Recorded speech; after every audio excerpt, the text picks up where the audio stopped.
Pelo sinal da Santa Cruz, livrai-nos Deus nosso Senhor dos nossos inimigos. Em nome do Pai, do Filho e do Espírito Santo. Amém. Meu Senhor e meu Deus, creio firmemente que estás aqui, que me vês, que me ouves. Adoro-te com profunda reverência. Peço-te perdão dos meus pecados e graça para fazer com fruto este tempo de oração.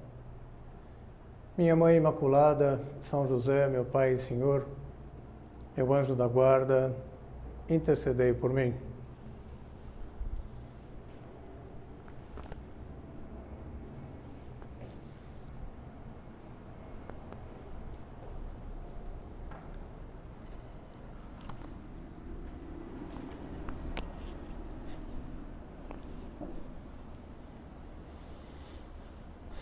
Fico em dúvida se começaria ou não o recolhimento desse mês, que tem como tema padecer por amor, da forma que vou iniciar. Isso porque ia citar um filme que assisti recentemente, e é verdade que não só vou dar um spoiler, mas praticamente vou acabar contando aqui a essência do filme. Trata-se do filme Unforgiven, Imperdoável, que apresenta a comovente história de uma mulher que se deixou prender, condenar, cumprir pena de 20 anos de prisão e depois enfrentar uma grande dificuldade para reinserir-se na vida social. Tudo para poupar a irmã mais nova, pequena, que na época da prisão e condenação tinha acabado cometido um crime, atirando em um policial e ferindo-o de morte. A irmã mais velha se entregou como sendo ela. Logicamente, a irmã mais nova teria muitos atenuantes, até porque ainda não tinha uso de razão, mas até para poupá-la do trauma, de tudo que suporia, né, o processo, ela então resolveu encarar essa situação. Depois vai gastar boa parte do seu empenho, né, da sua vida, em tentar localizar a irmã mais nova, porque quando se deu o crime lá atrás, elas já eram órfãs. E vai acabar localizando a irmã mais nova, já passado 20 anos, numa família que a tinha adotado.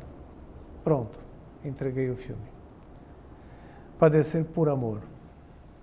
Suportar, ser presa, ser condenada, passar 20 anos numa prisão, com uma dificuldade depois de reinserir-se na sociedade. Por amor, para poupar a irmã mais nova.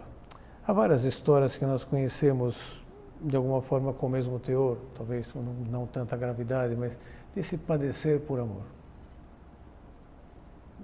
Sempre ouvi contar da história daqueles dois irmãos que eram muito pobres, estavam de fato numa situação de miséria e passando fome, e quando ganharam uma lata de leite condensado. Um dos irmãos era bem pequeno e o outro já era adolescente. E o adolescente, super compadecido do irmão mais novo, que estava com os olhinhos brilhando, né, de ver aquela lata de leite condensado, então fez um furo na lata e combinou com o mais novo que ia ser partes iguais para os dois. E disse: começo eu primeiro. E colocou a lata na boca, só que em vez de sorver, não sorveu nada, só fingiu. Falou: agora é a tua vez. E o menininho sorveu tudo que ele pôde. Falou: calma, deixa um pouco para mim, agora é minha vez. E o mais velho então colocou a lata na boca e não sorveu nada. E depois deu para o mais novo: agora é a tua vez.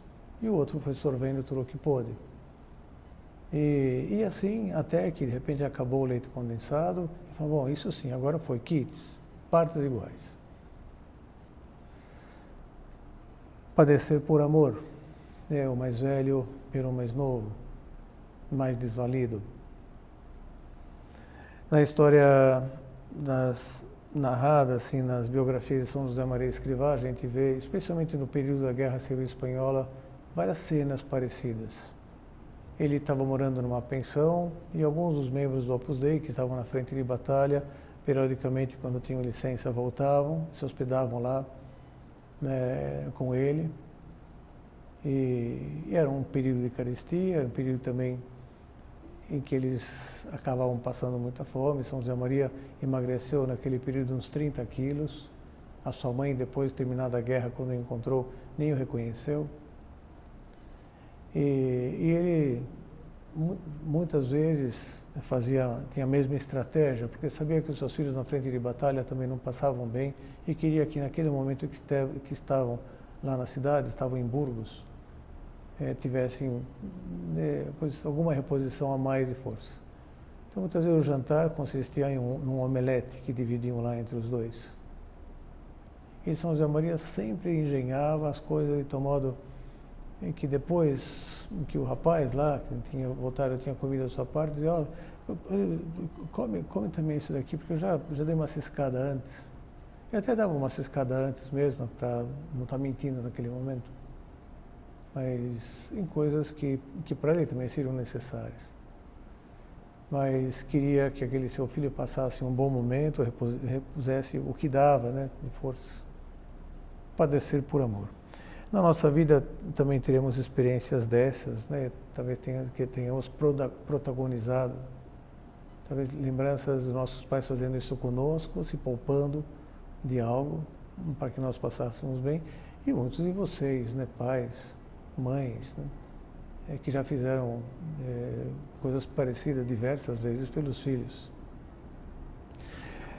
Nesses dias ainda de proximidade da Páscoa, antecedida pela Quaresma, e também na própria semana de Páscoa, porque Jesus retoma o tema da penitência para explicar tudo o que tinha se passado, né, projetar uma luz para os discípulos. Me tem em mente especialmente os discípulos de Emaús, que atônitos veem ele passar por todas as escrituras dizendo tudo o que estava prescrito,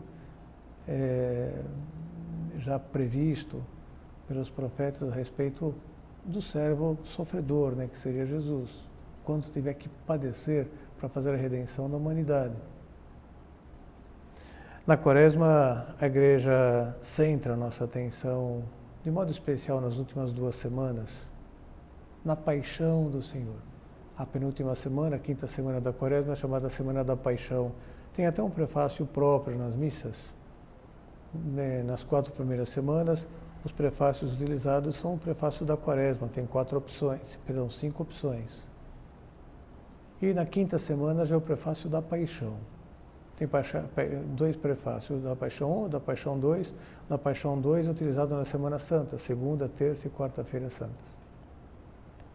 Bom, isso é só um preciosismo litúrgico, não vamos explorar mais. Mas a Igreja, nas 2 semanas que antecedem a Páscoa, então, foca a nossa atenção nos sentimentos de Cristo.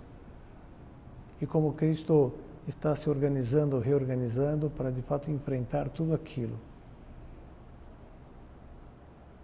Um dos textos, né, do Evangelho, proposto no 5º domingo da Páscoa, é aquele em que já no domingo de Ramos de Jesus, né, que tinha entrado triunfal em Jerusalém, no período da tarde, uns gentios procuraram os apóstolos porque queriam conhecer Jesus, falar com ele. Falaram primeiro com Filipe, depois falaram com André, e os 2 foram falar com Cristo, e Cristo ficou exultante. Diz: agora chegou o momento do Filho do Homem ser glorificado. E depois propõe uma parábola, que é uma parábola que, se a gente vê no contexto, dá a impressão que está propondo em primeiro lugar para si mesmo. Tinha que vencer a resistência que humanamente tinha por tudo aquilo que vinha pela frente. E vai ser um combate entre a vontade humana e a vontade divina de Cristo. em que a vontade divina vai se sobrepor e a pessoa de Cristo como um todo vai aderir à vontade do Pai plenamente. E Cristo então propõe a parábola do grão de trigo. Se o grão de trigo caindo na terra não morre, fica infecundo. Mas se morrer, dá muito fruto. Ele é o grão de trigo que caiu na terra, ele é o pão vivo descido do céu, já é o grão de trigo processado, moído. E está como que também se superando no argumento. Se eu não morrer, eu vou ficar infecundo. Se eu morrer, então os frutos vão ser gigantescos. E na sequência, ele até explicita um pouco mais os seus sentimentos, a sua paixão, isso que a igreja quer que a gente preste atenção e de fato, tire as nossas conclusões. E diz lá, agora minha alma está perturbada. E que direi, pois, Pai, livra-me dessa hora? Mas se foi para essa hora que eu vim, Pai, glorifica o teu nome. Né? Aquela virada. É verdade que é tal a adesão à vontade do Pai que deixa o Pai comovido. E vai ser a terceira vez que o Pai vai quebrar o seu silêncio e vai se manifestar. E dirá, já o glorifiquei, tornarei a glorificá-lo. Aquele filho solidário com seres humanos, com quem ele fez questão de identificar-se, fez perfeito homem. Para conquistar essa prerrogativa de todos virem a ser filhos de Deus, que vai se dar com a sua paixão, morte e ressurreição. E lógico, o que a igreja espera, né, que nós absorvamos disso, desses sentimentos do Senhor lá no seu coração, da sua paixão, o fundamental é que nos convençamos mais ainda do quanto Ele nos ama, do seu amor por nós, do quanto Ele está disposto a padecer por nós, encarnar aquelas palavras que Ele vai pronunciar dali a alguns dias, na última ceia. Ninguém tem maior amor do que aquele que dá a vida pelos seus amigos. Declaração que não fica só em belas palavras, de fato vai encarnar. E São Paulo tirava essa conclusão da meditação da paixão do Senhor e não pensava anonimamente, né, que Cristo morreu pela humanidade. Dizia, escrevendo aos Gálatas, dilexit me et tradidit semet ipsum pro me. Amou-me, na primeira pessoa do singular, e entregou-se até a morte por mim. Por mim, por cada um de vocês. Com o nosso nome, nosso sobrenome. A gente pode recordar aquelas palavras do profeta Isaías, também meditadas já com frequência, e que a igreja não tem dificuldade em colocar nos lábios de Cristo. Ego redemite et vocavite nomine tu, meus és tu. Eu te redimi e te chamei pelo teu nome. Tu és meu. E diz isso olhando para cada um, para cada uma. Assim, tendo em conta os nossos pelos e sinais, né, que é até deselegante essa expressão, talvez, e que a gente pode falar, nos tem em conta, assim, do ponto de vista da nossa impressão digital, que nos torna absolutamente irrepetíveis para o mundo, mas irrepetíveis fundamentalmente para Ele. E São Paulo meditava dessa forma e percebia como o seu coração se acendia num desejo de correspondência e no desejo de padecer também por amor a Cristo. E ele escreverá então depois aos Filipenses, logo no início da única epístola aos Filipenses, do capítulo 1, versículo 29, diz lá, porque vos foi concedida a graça de padecerdes por Cristo e não somente de crerdes nele. É a graça de padecer por Cristo, uma verdadeira graça,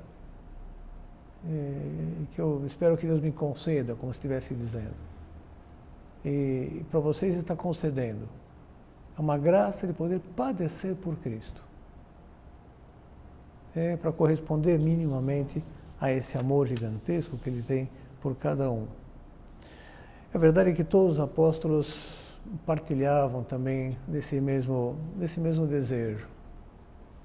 São Lucas, nos Atos dos Apóstolos, conta como Pedro e os demais apóstolos, não dá para saber se foram os 12, mas dá a impressão que sim. 12 porque, né, a essa altura Matias já tinha substituído Judas, né? Já tinha sido eleito para ser o substituto de Judas. E a verdade é que estavam pregando no templo e foram lá os soldados, os sumos sacerdotes, e os prenderam, colocaram na prisão. E narra assim, o 5º capítulo dos Atos, diz: deitaram as mãos dos apóstolos e meteram-nos na cadeia pública. Mas o anjo do Senhor abriu de noite as portas do cárcere e conduziu-os para fora. Disse-lhes: ide e apresentai-vos no templo e pregai ao povo as palavras desta vida. Voltem e continuem pregando. E eles foram. E mal tiveram chance e começaram a pregar. E nisso amanheceu, os sumos sacerdotes pediram aos soldados que fossem buscar os apóstolos porque queriam julgá-los lá no grande conselho. Chegaram lá, as prisões estavam vazias, com todos os guardas ali em pé, fazendo guarda, mas ninguém sabia explicar o que tinha acontecido. Algo sobrenatural. Mas estavam assim tão obcecados que já o próprio sobrenatural já não lhes surpreendia, né? Seria para questionar-se, né? Se saíram assim desse modo tão extraordinário, seria o caso de dar-lhes um pouquinho de mais de crédito, mas estavam obcecados. E de repente chegou alguém dizendo que os apóstolos estavam lá no templo pregando. E não tiveram dúvida, mandaram os soldados lá e os trouxeram de novo. E quando se apresentaram diante deles, deram essa bronca: expressamente vos ordenamos que não ensinasseis nesse nome. Não obstante isso, tendes enchido Jerusalém dessa vossa doutrina. Pedro e os apóstolos replicaram: importa obedecer antes a Deus do que aos homens. O Deus de nossos pais ressuscitou Jesus, que vós matastes, suspendendo no madeiro. Deus elevou-o pela mão direita como príncipe e salvador, a fim de dar a Israel o arrependimento e a remissão dos pecados. Deste fato nós somos testemunhas, nós o Espírito Santo, que Deus deu a todos aqueles que lhe obedecem. Não podemos deixar de falar disso. E eles então, depois de várias deliberações, decidem soltá-los, mas antes tendo açoitado. Chamaram os apóstolos e mandaram açoitá-los. Ordenaram-lhes então que não pregassem mais em nome de Jesus e os soltaram. Eles saíram da sala do grande conselho, e aqui que eu queria chegar, eles saíram da sala do grande conselho cheios de alegria por terem sido achados dignos de sofrer afrontas pelo nome de Jesus. E todos os dias não cessavam de ensinar e de pregar o Evangelho de Jesus Cristo no templo e pelas casas. Saíram lá cheios de alegria, de poderem ser achados dignos de sofrer. É uma honra poder sofrer por Cristo. Tendo em vista tudo que ele sofreu por mim. E São Paulo, escrevendo aos Colossenses,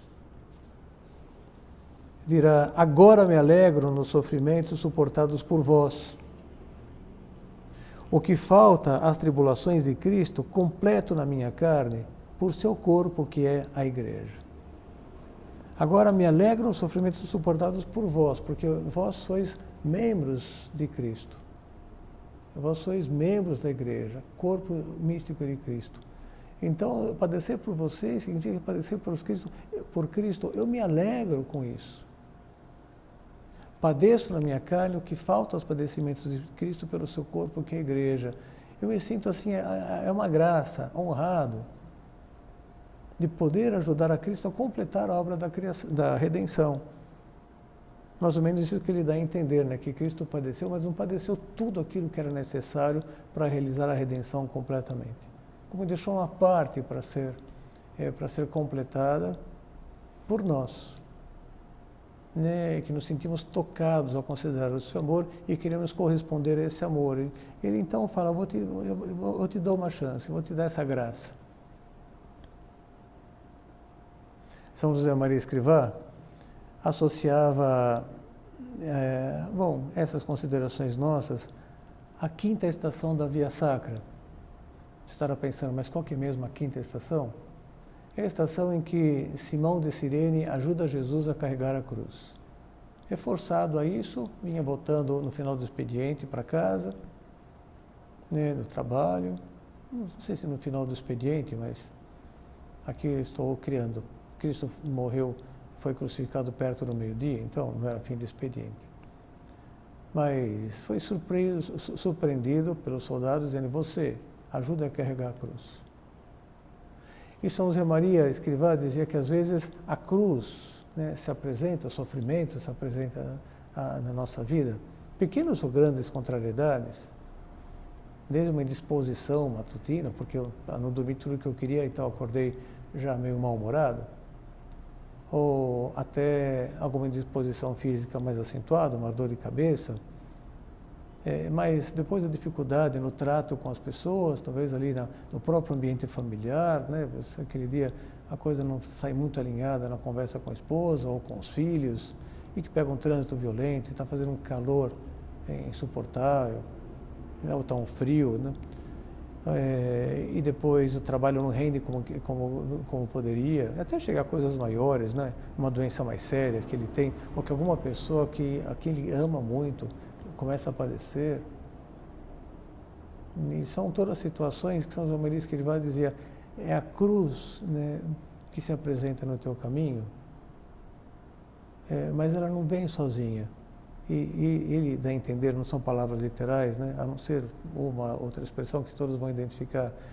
Quando a cruz se apresenta assim de modo inesperado, pensa, é Cristo que pergunta por ti. É como se Jesus dissesse, olha, eu tenho muita gente para redimir, e para isso preciso chegar lá no alto, eu não vou dar conta.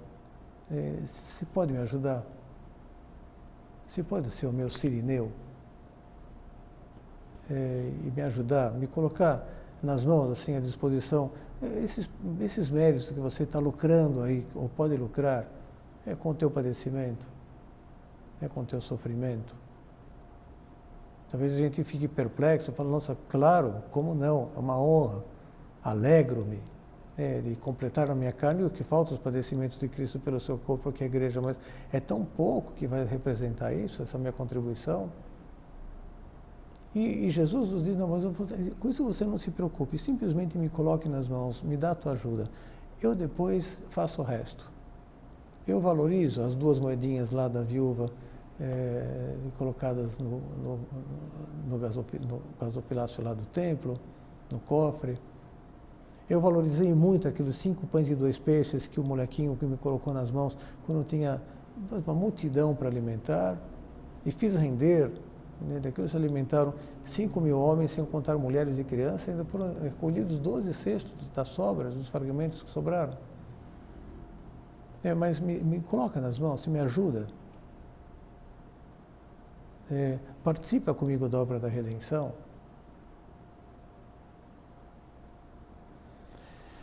E a verdade é que todos os santos, de algum modo, meditaram assim. Ao penetrarem no sentimento de Cristo, na paixão do Senhor, foram chegando a essa conclusão. Todos os santos seguiram esse caminho e tiveram esse desejo de padecer por Cristo. Completar na sua carne o que falta aos padecimentos de Cristo pelo seu corpo, que é a Igreja. Santo Afonso Maria de Ligório tem vários livros assim que são muito tocantes. Um se intitula A Prática do Amor a Jesus Cristo. Super recomendável, né? Uma leitura espiritual, eu diria, imprescindível. Outro, As Glórias de Maria. Espetacular. E tem um só sobre a paixão do Senhor, a paixão de Nosso Senhor Jesus Cristo. E no capítulo 4, a gente encontra o PDF na internet, assim, e com facilidade. E no capítulo 4 desse livro, A Paixão do Nosso Senhor Jesus Cristo, ele coloca esse título, do grande desejo que teve Jesus de padecer e morrer por nosso amor. Vai falar sobre isso. O grande desejo que Jesus teve de padecer e morrer por nosso amor. E o que ele está se referindo? Há 2 versículos do capítulo 12 de São Lucas, em que Jesus manifesta 2 vezes, assim, de modo seguido, a sua ansiedade. Diz, eu vim trazer fogo à terra, e que desejo senão que lhe arda. É capítulo 12, versículo 49 de São Lucas. Estou ansioso que esse fogo que vim trazer à terra se alastre. Mas que fogo Cristo veio trazer à terra? Não foi o fogo que Nero colocou lá em Roma e depois acusou os cristãos de terem provocado um incêndio. Esse não tem nada a ver com o fogo que Cristo veio trazer à terra. O fogo que Cristo veio trazer à terra é o fogo que desceu sobre os apóstolos e todos que estavam lá no cenáculo, ao redor do cenáculo, no dia de Pentecostes. O fogo do amor de Deus, o fogo do Espírito Santo. Esse é o fogo, vim trazer o fogo à terra, que todo mundo fique aceso no meu amor. A gente reza isso ao Espírito Santo, né? Vinde Espírito Santo, enchei os corações dos vossos fiéis e acendei neles o fogo do vosso amor. E o Espírito Santo vem enviado pelo Filho e pelo Pai. Eu vim trazer fogo à terra. E que quero então que esse fogo, depois, uma vez que já prendeu na tua alma, também se alastre para todo mundo que você tem ao teu redor. E na sequência, no versículo seguinte, Lucas 12, 50, Jesus diz, com o batismo tenho que ser batizado, e quão grande a minha angústia enquanto não o vejo cumprido. E como eu estou ansioso também por que se cumpra. O batismo de sangue de Cristo. Ele não está se referindo ao batismo que ele já tinha recebido lá nas mãos de João Batista, que era um símbolo só do batismo que ele ia instituir. O batismo de sangue, que até a gente faz referência a ele quando alguém pergunta, e aqueles catecúmenos que foram perseguidos nos primeiros séculos? Catecúmenos eram aqueles que estavam se preparando para batizar. E de repente veio uma perseguição antes que acontecesse o batismo e morreram todos. Fala, puxa, morreu sem ser batizado, e agora? Como sem ser batizado? Teve o batismo de sangue, morreu, derramou seu sangue por Cristo, pelo nome de Cristo. O batismo que de algum modo também sempre está associado à morte. A morte e a ressurreição, né? No batismo, quando o batismo é por imersão, coisa que acontece na vigília pascal muitas vezes, então isso fica bem significado. A pessoa é mergulhada, às vezes o bebezinho dá um pouco de aflição, né? Mergulhado numa... Eu já vi algum padre amigo meu levar até caixa d'água no presbitério, na vigília pascal, para fazer um batismo desses de imersão. E se é um adulto, tudo bem, mergulha, já levanta, a gente já sabe que ele tem todos os reflexos para aprender a respiração e tudo mais. Quando é um bebezinho, a gente fica mais aflito, né? Mergulhar o bebezinho e tirar. Mas esse mergulho significa que está morrendo para a vida do pecado. Se é bebezinho, só o pecado original, se já é adulto, também os pecados pessoais. E depois, quando sai, está ressurgindo para uma vida nova, né? Que é a vida da graça, através do batismo. Pois bem, esse batismo que nós vemos tira a sua eficácia do batismo de sangue de Cristo, derramando o seu próprio sangue.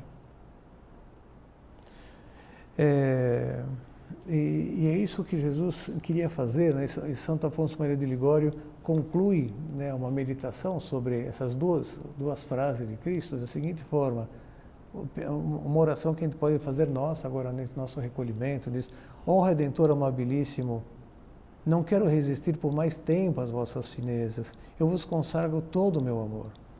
Vós sereis entre todas as coisas e haveis de ser sempre o único amor da minha alma.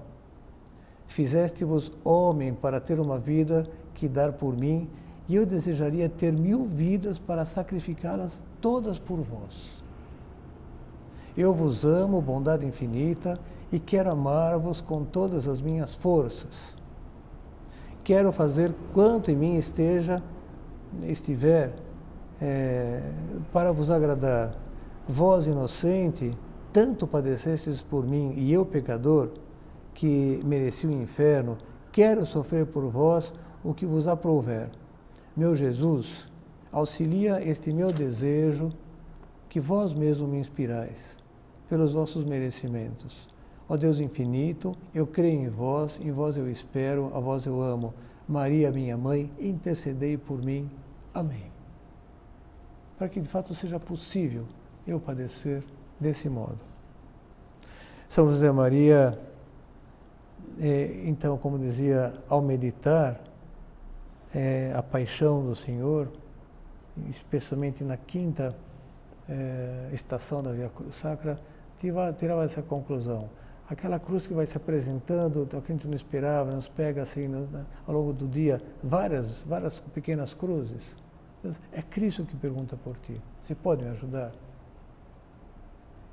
a chegar até lá em cima? Há um psiquiatra espanhol, Vallejo Nájera, que conta num livro seu, acho que é, deixa eu pegar aqui para não fazer uma citação equivocada, né? Concerto para instrumentos desafinados. Ele traz nesse livro algumas recordações que ele registrou, né, como momentos do coração no seu trabalho diário como psiquiatra. E faz especificamente menção, como tinha selecionado aqui, a um sacerdote que o procurou padecendo de uma depressão endógena assim, bem grave, bem acentuada, com as suas sequelas mórbidas, né, características de tristeza, desconsolo, remorso, pessimismo esmagador, perda do desejo de viver. E conta como o seu sofrimento era grande. E o médico ficou comovido porque o paciente não parecia querer consolo nem compaixão. Também não parecia muito interessado no alívio do tormento, diz. O que queria então? Queria continuar a amar. Veio buscar um remédio, algum remédio assim, que o psiquiatra pudesse ter, para ver se aumentava a vibração do seu amor. Considerava que a falta de vibração que experimentava era uma espécie de doença. E passa agora o padre a descrever a sua situação. Até agora, doutor, tenho levado uma vida sem pena nem glória. A glória eu a espero para depois, no céu, e sei que é preciso adquiri-la por meio da pena. Recebi com gratidão o fato de Deus me ter enviado no final da vida a minha cruz. Estava até desejando ter uma pena para poder carregá-la. Bendigo a Deus todos os dias por ter se lembrado de mim no final, quando já me resta muito pouco tempo de vida, e parecia ter pedido qualquer oportunidade de ganhar alguns méritos. Mas estou notando que agora, no confessionário, na direção espiritual, não sinto as coisas como antes, como ao longo de toda a minha vida. Com entusiasmo por ajudar, com esse carinho espontâneo, cheio de ansiedade, de necessidade de aliviar os que recorrem a mim. Consigo dar conselhos, porque o cérebro funciona, mas não o sinto com o coração. Isso some a nota falsa, artificial, e não posso consolar os meus fiéis como antes. Nunca me tinha acontecido. Tem que ser uma doença, é o que lhe peço que me cure. O resto irá passando com o tempo, e se não, louvado seja Deus. Eu não quero ser só um burocrata da vida espiritual, não quero dar conselhos assim pré-fabricados. Eu queria, de fato, transmitir essa mesma vibração e que ele na verdade, tinha, né, tinha essa preocupação porque estava lá, o seu coração estava pulsando, mas ele mesmo não se dava conta. Talvez na literatura espiritual a gente até encontrasse uma descrição lá de São João da Cruz, falando da noite escura, dos sentidos e coisa e tal. Mas lógico, estava associado com uma depressão e estava bem diagnosticada. Seja como for, o desejo é de padecer, mas padecer amando, padecer por amor. O Papa Bento XVI, na encíclica Spe Salvi, foi a primeira, acho que ele publicou, fala então sobre a esperança. E a esperança com seus diferentes objetos, né? E um deles, pelo menos ele dá a entender isso, é de fato a esperança de corresponder ao amor de Deus. E de modo muito prático, ele vai falar, né, de corresponder ao amor de Deus, oferecendo-lhe os nossos sofrimentos, as nossas cruzes. Ele é muito delicado, ele é quase sutil, não fala de modo assim tão explícito sobre a mortificação cristã, uma palavra que se viu um pouquinho proscrita do léxico cristão, mas agora vai sendo revitalizada, porque afinal de contas a própria Escritura cita em diferentes momentos. E ele diz assim: gostaria de acrescentar ainda uma pequena observação. É o ponto número 40 dessa encíclica. Gostaria de acrescentar ainda uma pequena observação, não sem importância para os acontecimentos de todos os dias. Fazia parte de uma forma de devoção, talvez menos praticada hoje, mas não ainda há muito tempo era bastante difundida. Fazia parte de uma forma de devoção a ideia de poder oferecer, coloquei a palavra oferecer entre aspas, oferecer as pequenas canseiras da vida cotidiana, que nos ferem com frequência como alfinetadas mais ou menos incômodas, dando-lhes assim um sentido, oferecer. Vou oferecer a Deus para que Ele faça o uso que Ele bem entender disso daqui, desses meus sofrimentos. Nessa devoção, houve sem dúvida coisas exageradas e talvez mesmo estranhas. Ou seja, ficar buscando sacrifícios assim um pouco irracionais, que comprometem a saúde, isso a igreja nunca aprovou. E sempre pediu, né, que os fiéis que quisessem fazer penitências, fizessem-nas assim sob a moderação de um diretor espiritual. Que ele diria, isso sim, isso não. Isso daqui acho que não tem sentido.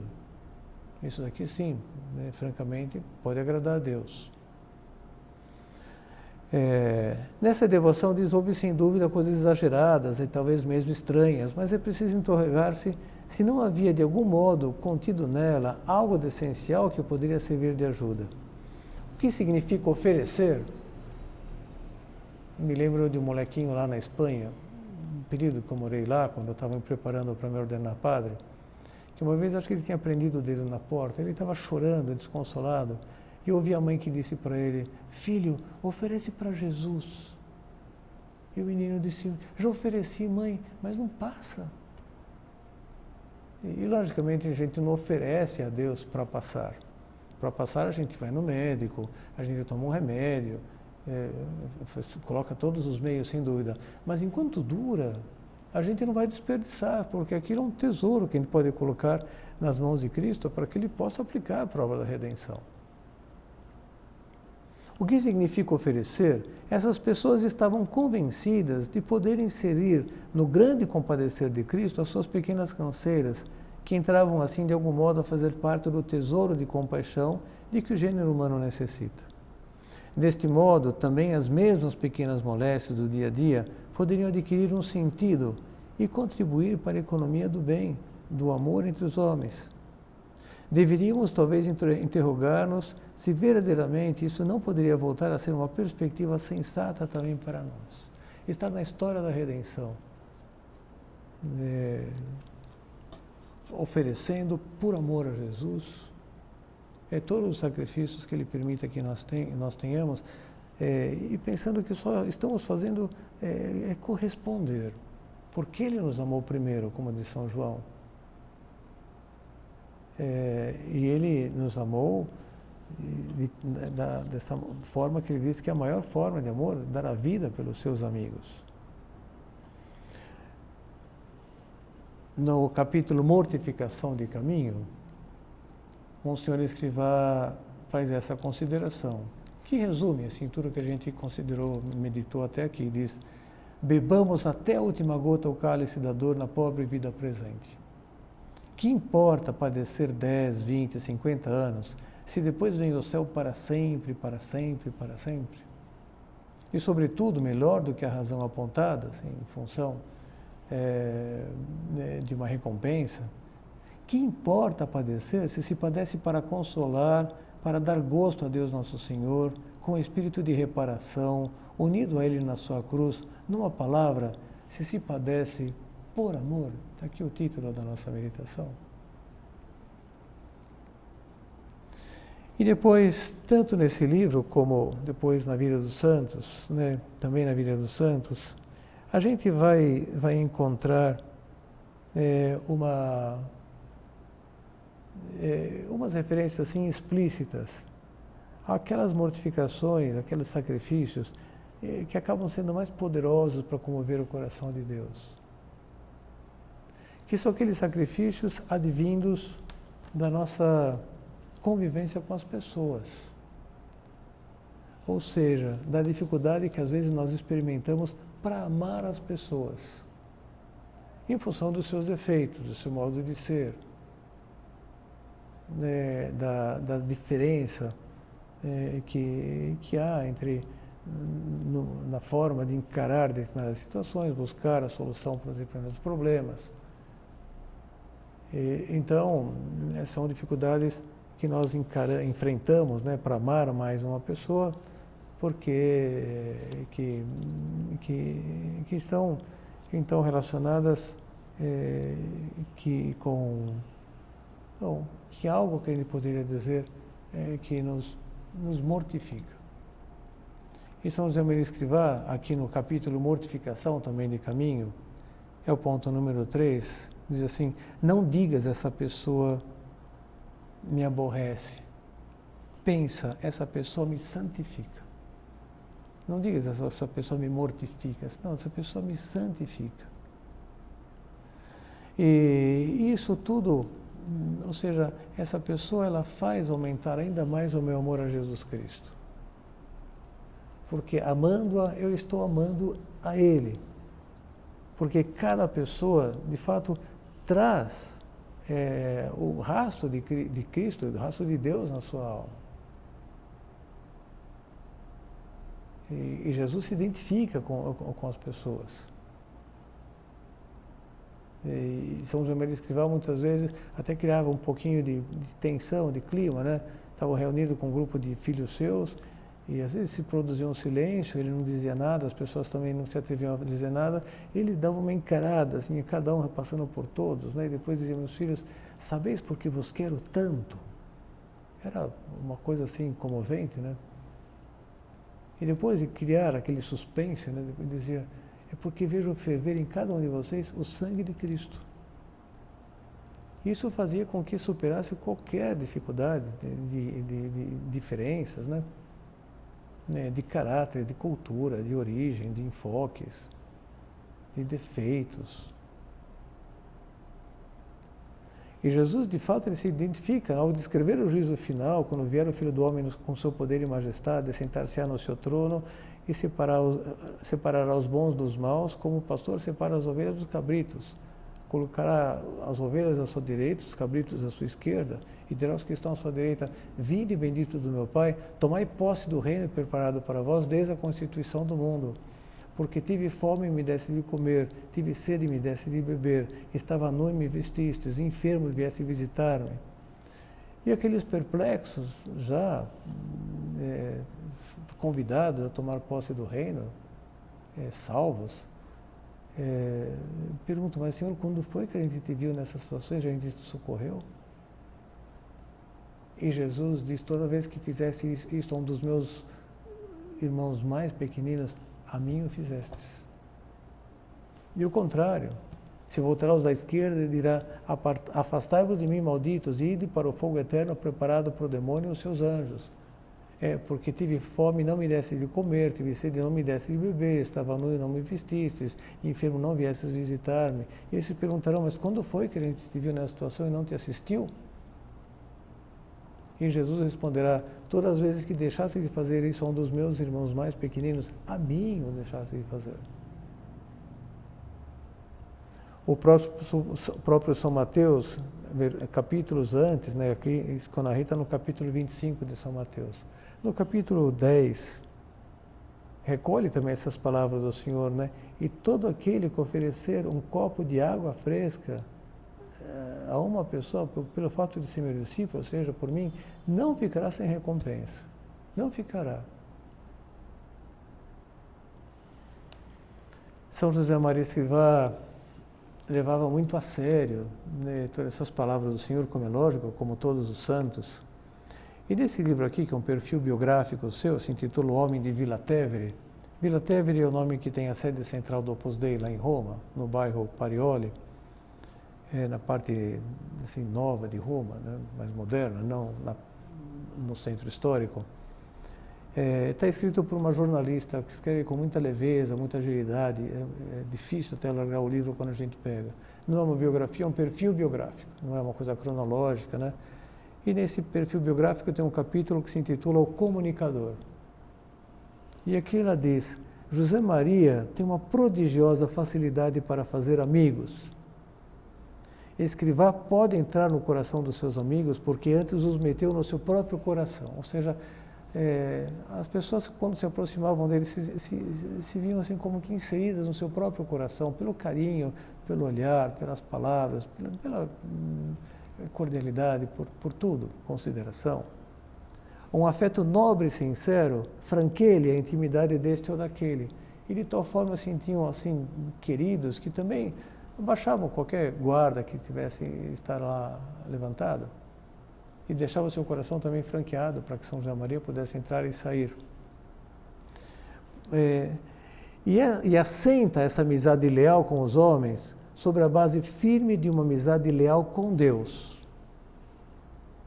Ele ama os homens pelo muito que Deus os ama. Procura nos homens o rastro de Deus. Por isso nenhum amigo pode vir a sair-lhe torto. Ele ama os homens pelo tanto que Deus os ama. Procura nos homens o rastro de Deus e encontra. O rastro de Deus que está em todas as pessoas, por mais que seja uma pessoa que tenha cometido crimes, vai custar mais esforço, porque está tudo lá meio encoberto, mas de repente vai ver a pontinha de 2 fiozinhos, a gente começa a puxar, pronto, com aquilo vai sair o melhor de cada pessoa, vai sair os traços de Deus e de repente vem uma operação de resgate impressionante. O Scott Hahn conta no livro que narra a sua conversão, ele e a esposa. A esposa teve um caminho mais linear, nasceu numa família praticante protestante, o seu pai era pastor. Ele teve um período de delinquência juvenil e depois se converteu, ficou mais cristão. E eles se conheceram na faculdade de teologia, ele já estava bem convertido, bem focado nas coisas de Deus. Mas aquele período de conversão, né, em que ele estava com aquele entusiasmo, seguindo um instrutor, né, que tinha um pequeno grupo a quem ele dava formação, num dia estavam se deslocando de um lado para outro, não sei bem.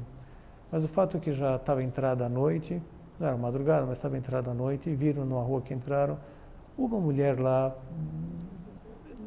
numa situação que se via que era de prostituição.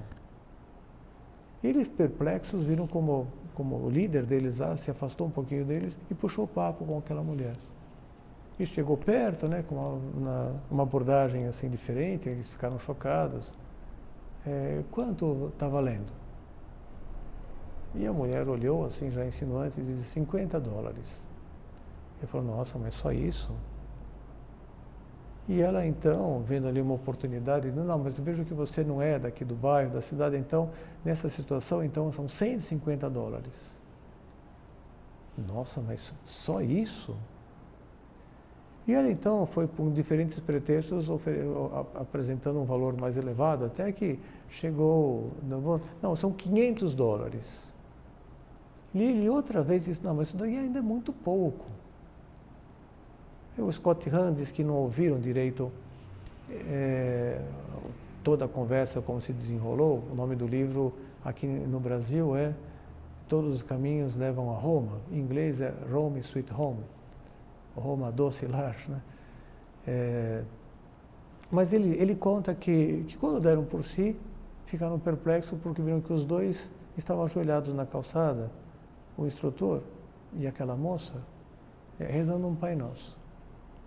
A verdade é que também estão contando a história da conversão deles, então não narram, nem sei se acompanharam a continuidade daquele momento para aquela moça. Foi uma coisa isolada, foi uma coisa que depois daí deslanchou. Mas perceberam, né, esse amor incondicional, esse amor sem discriminação, que leva de fato a procurar o bem, a salvação de todas as pessoas. No período da Páscoa, há um momento, acho que é na 4ª semana, se eu não me engano, pode ser que eu esteja fazendo confusão aqui só pelo número 4º, em que o capítulo 4º da primeira epístola de São João é colocado bem em evidência. Todo o capítulo que fala do amor de Deus por nós é o tema central de todos esses dias, antes na própria Páscoa e depois na comemoração da ressurreição de Cristo. E num momento determinado a gente encontra essa exortação de São João Caríssimos: amemo-nos uns aos outros, porque o amor vem de Deus. E todo que ama é nascido de Deus e conhece a Deus. Aquele que não ama não conhece a Deus, porque Deus é amor. Nisso se manifestou o amor de Deus para conosco, em nos ter enviado ao mundo o seu Filho único, para que vivamos por Ele. Caríssimos, se Deus assim nos amou, também nós devemos amar uns aos outros. Ninguém jamais viu a Deus. Se nos amarmos mutuamente, Deus permanece em nós e o seu amor em nós é perfeito. E depois, de um modo incisivo, se alguém disser ama a Deus, mas odeia seu irmão, é mentiroso. Porque aquele que não ama seu irmão a quem vê, é incapaz de amar a Deus a quem não vê. Temos de Deus este mandamento: o que ama a Deus, ame também o seu irmão. E tudo aquilo que que faz com que nós nos sobreponhamos e para amar a Jesus Cristo, que tem a sua presença marcante nas pessoas, de fato, significa uma contribuição e tanto para a obra da redenção. São José Maria encaminhou também, então, dá esse conselho que a gente lia antes, né? Não digas, essa pessoa me aborrece, pensa, essa pessoa me santifica. Só pensa, né? Não vai declarar para ninguém, né? Dificilmente isso vai ser decodificado como declaração de amor, né? O marido que vira para a esposa e fala: nossa, como Deus é bom comigo, me colocou você como essa cruz que eu tenho que carregar para ir para o céu, para estragar tudo, né? Bom, não vai nem aplicar para a esposa, nem aplicar para a sogra, não verbalizar para ninguém. E há outros pontos em que faz menção desse amor que a gente pode estar manifestando, né? Precisamente como forma, amor às pessoas, como forma de amar mais a Jesus Cristo. Ou se a gente quiser, de amar a Cristo em cada uma das pessoas, vendo nelas o rastro de Deus, buscando nelas o rastro de Deus. Como desenvolver esse reflexo? Alguém pode perguntar. Eu diria, por um lado, meditando a paixão. A meditação da paixão não é só para a Quaresma, vale para o período da Páscoa. Dizia que Cristo ressuscitado vai voltando continuamente à importância da cruz, né, para que depois todos venham a ressuscitar com Ele. O período pascal também está marcado por uma pregação sobre a cruz de Nosso Senhor. É antes, durante e depois. É meditar a paixão, levar a nossa oração à via sacra. A igreja recomenda pelo menos as sextas-feiras do ano, especialmente nas sextas-feiras da Quaresma, mas sempre. São José Maria Escrivá tem um texto sobre a Via Sacra que é precioso. Ele pode encontrar na internet, Escrivá Works, é o site. Mas além disso, viver bem a missa. Uma pessoa que vive bem a missa, que se esforça por conhecer mais cada uma das suas partes, ela vai crescendo em capacidade de padecer por amor. Porque na missa a gente vai contemplar o padecimento do amor com maiúscula, de Deus, de Cristo por nós. E Cristo, em cada crucifixo, está nos fazendo essa declaração de amor. 1000 vidas eu tivesse, 1000 vidas eu daria, só para ter você comigo. Em cada missa isso volta assim, a atualizar-se. E também, de modo assim, particular, em cada sacrário que nós visitamos, porque está lá nessa prisão de amor, Cristo vivo, que nos espera, e ao mesmo tempo é um memorial da sua paixão, como a gente considera. Diz ainda um autor espiritual, e com isso eu termino nossa meditação de agora, é o Padre Francisco Fausto.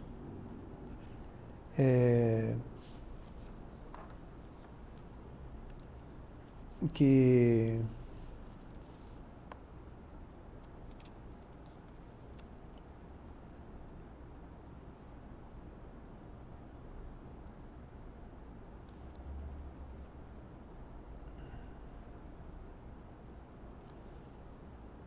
acho que eu perdi aqui a citação que eu ia fazer. Perdão. Mas diz lá, essa doação sem limites de Cristo é o amor que nos salva. O caminho que ele quis escolher para nos livrar do mal, afogando em si, no seu amor, como num abismo. Ao mesmo tempo, é um contínuo apelo ao nosso amor. Quem não amará o seu coração tão ferido? Perguntava São Boaventura. Quem não retribuirá amor com amor? Quem não abraçará um coração tão puro? Nós que somos de carne, pagaremos amor com amor. Abraçaremos o nosso ferido, a quem os ímpios atravessaram as mãos e os pés, o lado e o coração. Peçamos que se digne prender o nosso coração com o vínculo do seu amor e feri-lo com uma lança, pois é ainda duro e impenitente. A repugnância pelo sofrimento, o medo do sacrifício, a resistência à doação generosa paralisam o nosso amor e acabam por apagá-lo. Mas o contrário, pois agradecer a Deus a cruz, perder o medo ao sacrifício, vencer a resistência a essa doação generosa, nos mantém assim ágeis para sair ao encontro das pessoas e amá-las pelo tanto que Deus as ama. Peçamos a Nossa Senhora, peçamos a São José, que de fato consigamos ter a nossa vida plenamente identificada com essa proposta de padecer por amor a Jesus Cristo, por amor às almas, sempre por Cristo. Vamos fazer agora nosso breve exame de consciência. Ato de presença de Deus. Bem próximos à recordação dos episódios da paixão, morte e ressurreição do Senhor, a consideração do amor de Jesus por mim, obediente até a morte de cruz, move-me a pedir-lhe a graça de poder padecer também por amor a Ele. Encaro desta forma todas as pequenas ou grandes contrariedades que Ele permite que eu tenha no meu dia a dia.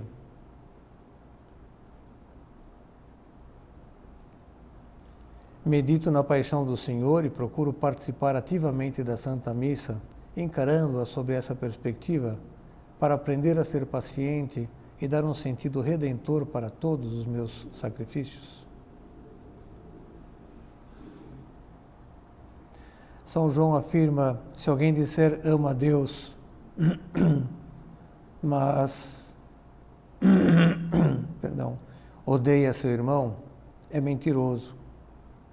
Esforço-me por buscar os traços de Deus em todas as pessoas, de modo a conseguir lidar com os seus erros e defeitos, fixando-me principalmente em considerar que Deus as ama com loucura e está disposto a fazer tudo o que seja possível para tê-las consigo.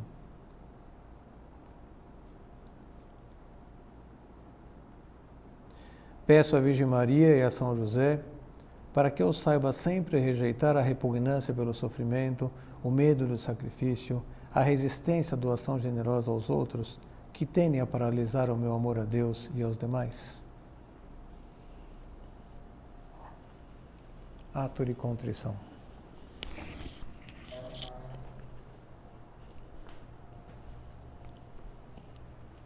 Dou-te graças, meu Deus, pelos bons propósitos, afetos e inspirações que me comunicaste nessa meditação. Peço-te ajuda para os pôr em prática. Minha Mãe Imaculada, São José, meu Pai e Senhor, meu anjo da guarda, intercedei por mim.